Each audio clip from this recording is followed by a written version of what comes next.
Okay, today I want to talk to you guys about something that's a little off topic for me, bullying.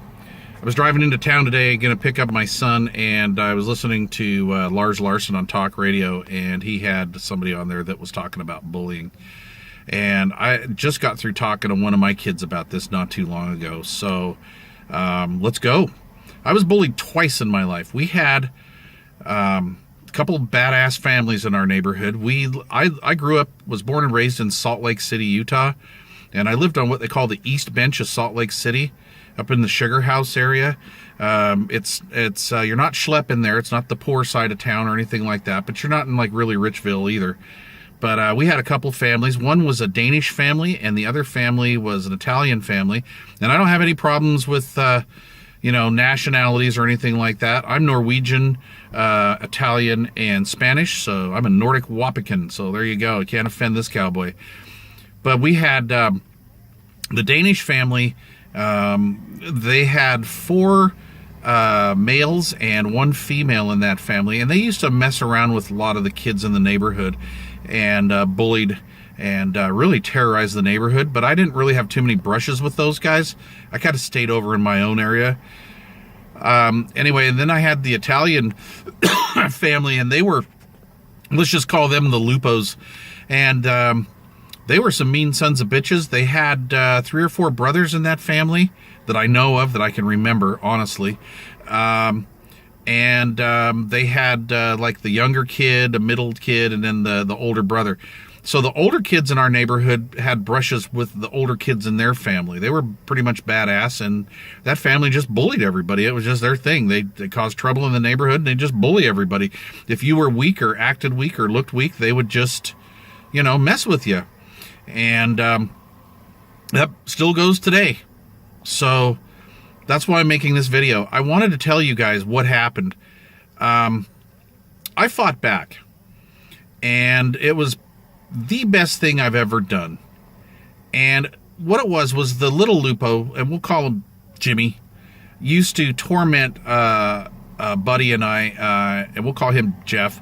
And we had to, in order to get to junior high, we had to walk past that family's house.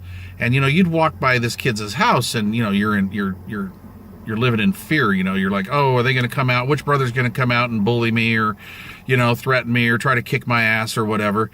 And it was just terrible. So you would take an alternate route to get to junior high. And I mean, I changed my life because of that. I just didn't want them guys to beat me up. And I was getting tired of this. So my buddy Jeff and I were sleeping out in my backyard one night. And when you're sleeping out, you're that age. We were like, I'm going to say 13, 14, my parents were like, well, don't sneak out. You stay in the backyard. And of course, the first thing we do when they go to sleep is we're gone. We're out of here. And we never caused trouble. We didn't do anything like that. We weren't just those kids. But we went down to 7-Eleven, and this is like when Big Gulps first came out. So we're like, this is like 78 era. So we're like getting a big gulp, and my buddy Jeff, he loved those Nutter Butter peanut butter cookie things. And then I like those little 50-cent burritos that you'd get at 7-Eleven. You just you push button number 1 on the microwave, throw the burrito in, and 30 seconds later it's done. And I got a big gulp, and I paid for it. We paid for our stuff, and we go walking out. Well, little Jimmy Lupo comes walking up to the door, and he's like, hey, Mike, give me that fucking burrito. He's going to take the burrito. Now, he was with a couple of his buddies, right? So I'm scared shitless. I mean, I'm just about ready to drop down 7 different shades of gray, man. And I didn't see what my buddy Jeff, what his reaction to that was, but I'm sure he wasn't too pleased either, and he was quite scared as well. So the dude just, grabbed my burrito out of my hand and goes to walk away with it. Well, I turn him around right there, out just outside the front doors of 7-Eleven, and I knocked the living fuck out of him. I beat that little bastard to a fucking parade rest, man. I'm telling you, I just did not handle it. And while I'm doing this, I'm also kind of keeping an eye on his buddies, because I was waiting for them to come in and throw down, and they just stood back and watched little Lupo get the shit knocked out of him.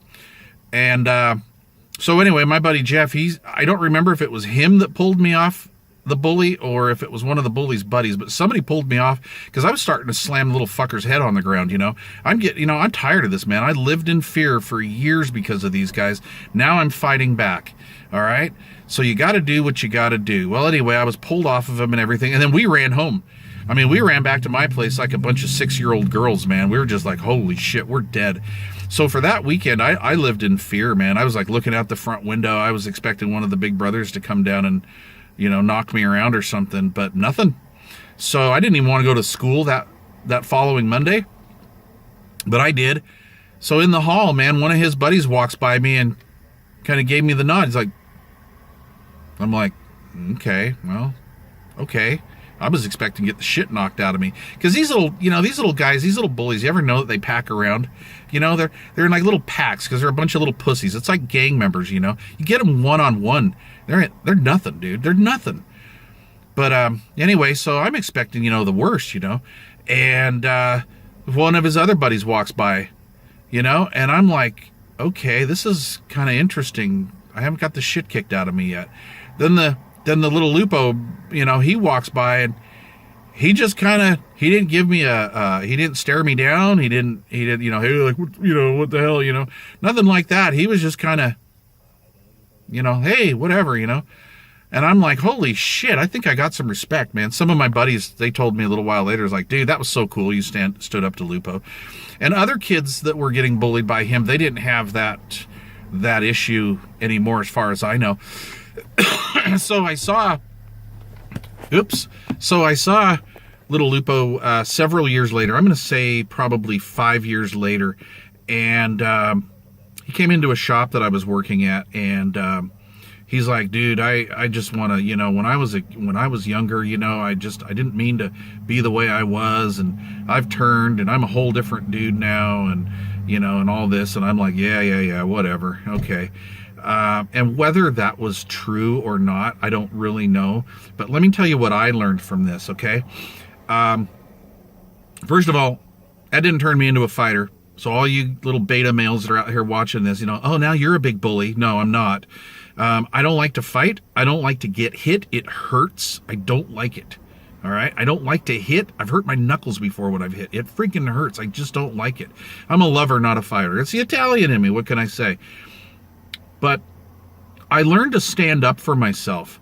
Now, I did go to one of my counselors at one time and talk to him about little Lupo, threatening me. And he's like, well, we can talk to his parents. And I'm like, no.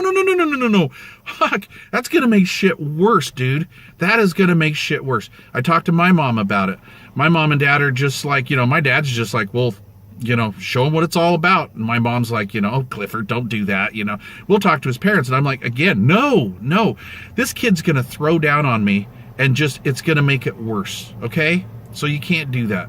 But what I had to do is I had to stand up and be a man, M-A-N, a man, something that's, I call it the pussification of man nowadays. We got these little beta males out there with their little mom jeans and their man buns and stuff, dude. But I'll tell you, standing up to little Lupo made me grow inside. I was no longer afraid of my own shadow, and that's what you guys need to understand. If you're getting bullied, all right, when next time he confronts you, throw down, fight back, do whatever you got to do, It'll be the best thing you can do in your life. And I'm not saying go psycho, shoot somebody up or nothing like that, because I don't condone that. Only pussies get on the trigger side of a firearm or anything like that. That's no way to do it. That is no way to do it. So don't get me wrong here. I'm not talking about that. But what I'm talking about is when your bully confronts you, you got to let him know, man, you're not going to be bullied anymore. You just got to. It'll be the best thing in your life. I remember none of what my counselor told me, none of what all the other, talking heads told me back then, because they were starting, this was even in the late 80s, they're preaching peace and love. And I know it's worse now. But the deal is for me, I had to just knock this guy out, take care of him. I got respect from myself. I respected myself. And I got respect from the other kids that were around. And it was funny because some of the other kids in our neighborhood that got picked on no longer looked at these dudes as badasses anymore. It's like we kind of put an end, that little deal there kind of put an end to the whole neighborhood bully thing. Like 3 generations of neighborhood bullying.